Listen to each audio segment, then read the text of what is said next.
இப்பதான் மக்களே விஷயமே சூடு பிடிக்குது. அதாவது ட்ரம்ப் ஒரு அல்டிமேட்டம் கொடுத்திருக்காருல, இன்னும் 48 மணி நேரத்துல ஈரான் ஒரு டீலுக்கு வரலனா, அந்த நாட்டுல இருக்கிற முக்கியமான இடங்கள் மேல நரகமே மழையா பொழியும் அப்படின்ற மாதிரி சொல்லியிருக்காரு.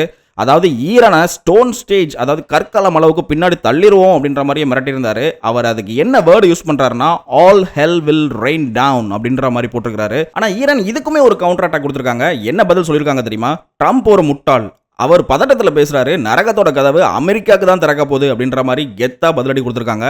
இப்போ வரைக்குமே இந்த போரில் 6000க்கும் மேற்பட்டவங்க உயிரிழந்திருக்காங்க. ஆயில் மார்க்கெட் பயங்கரமாக சரிஞ்சு போயிட்டு இருக்கு கீழே. ஸ்ட்ரைட் ஆஃப் ஹார்மோஸை ஈரான் லாக் பண்ணிட்டாங்கன்னா உலகத்துக்கே பெட்ரோல் தட்டுப்பாடு வந்துடும். இப்போ கரண்ட் சுச்சுவேஷன் பார்த்தீங்கன்னா, ஈரான் மற்ற கண்ட்ரீஸ்க்கு ஓப்பன் பண்ணி தான் விட்டுருக்காங்க. அதாவது இந்தியா மாதிரியான கண்ட்ரீஸ்க்குலாம் அவங்களோட ஃப்ரெண்ட்ஸ் அண்ட் அலைஸ்க்குலாம் ஓப்பன் பண்ண தான் செஞ்சுருக்காங்க. Only America and Israel related allies அவங்களோட கப்பல்கள் தான் பிளாக் பண்ணியிருக்காங்க. பட் அமெரிக்கா இந்த மாதிரி அடிக்க ஆரம்பிச்சிட்டாங்க அப்படின்னா, அவங்க அந்த ஸ்ட்ரைட் ஆஃப் ஹார்மஸை ஃபுல்லாகவே க்ளோஸ் பண்ணுறதுக்கு வாய்ப்பு இருக்குது. ஏன்னா அது அவங்க கையில் இருக்கிற ஒரு மிகப்பெரிய ஆயுதம். அதனால் நம்ம இந்த போரில் என்ன நடக்குதுன்னு தான் பார்க்கணும். இவங்களும் 48 மணி நேரத்தில் அட்டாக் பண்ணுவேன்றாங்க அமெரிக்கா.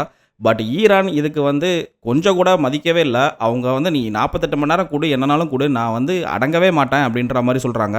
பார்க்கலாம் என்ன நடக்குதுன்னு.